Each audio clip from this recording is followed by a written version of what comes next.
Life is about balance, and we all have to make the effort in the areas that we can to enable us to make a difference. This famous quote, stated by Orlando Bloom, epitomizes the effect that balance can have on one's life. Balance is something that every individual needs in order to be successful. Balance is the secret ingredient in the culinary masterpiece of life that either makes or breaks the dish. Without balance, all of that hard work and effort is futile. I've seen a plethora of supremely talented individuals squander their gifts, all because they were unwilling to create order in their life and chose to have chaos dictate their future. In today's age, many students don't realize the importance of dividing up time into increments and allocating a particular task to each time slot. These students then suffer and go off into two paths. Some students place all of their emphasis on school and work and neglect other important facets of their life, such as their social interactions and recreational time. Other students have the same dilemma, only and vice versa. An apparent lack of balance leads to many students not being able to have fun and be effective at the same time.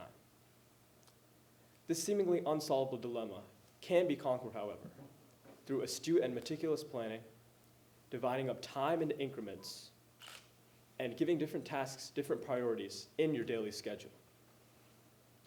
An important note to consider here is that the quality of your work trumps quantity any time of the week. Billionaire investor Warren Buffett told MBA students in 2012 that he chose to remain in Nebraska rather than move to New York so that he could have more time to complete the tasks that he ventured out to do.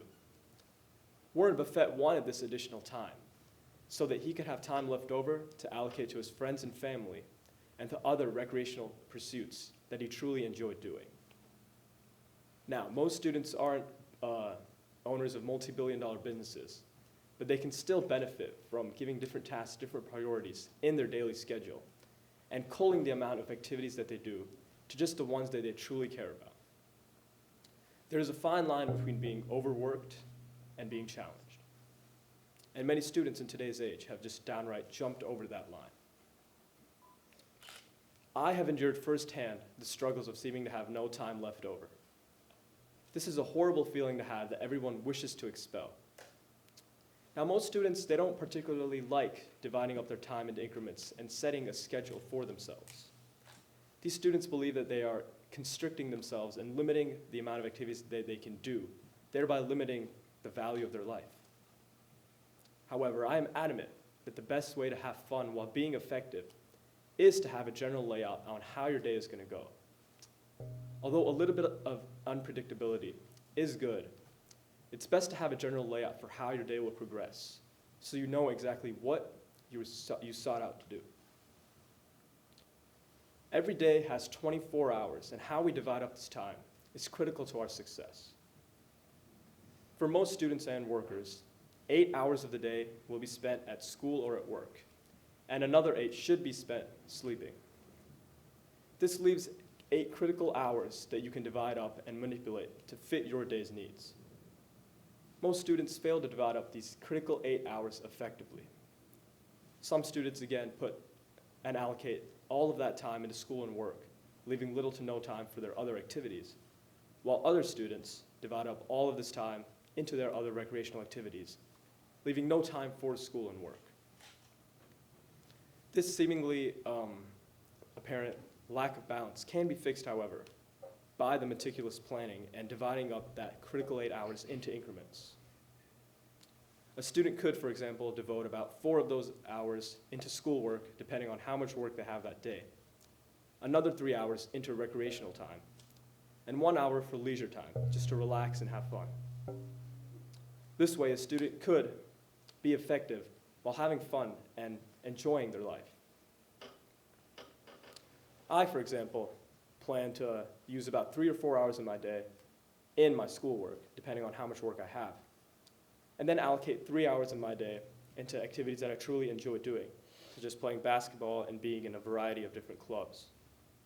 I'm still left with an hour or 2 on school days just to relax and unwind from the day and get ready for the next day. Now, this layout is by no means a set and definite plan that has to be followed to the exact specifics. Instead, it is merely a tentative layout that can change based on a day's needs.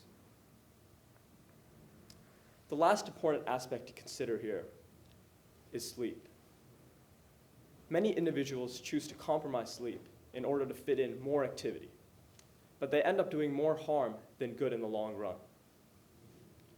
Studies have shown that sleeping at around the same time every single day improves the quality of work that you perform by a substantial amount. Sure, once in a while an all-nighter may be necessary, but these instances should be far and few. By having an agenda and a schedule that you follow, you can go to sleep at around the same time every single day, thereby making the tasks that you perform more effective. The Warren Buffett proposition once again comes to play here, as by having less sleep, you can fit in more tasks, albeit completing them at a less than ideal manner. Balance and time are two intricate concepts that cannot exist without each other. Without balance, all the time in the world is futile, and the abstract notion of time can only be mastered through balance. Nature itself strives to achieve equilibrium in all facets, so why shouldn't we as humans aim to do the same? Thank you.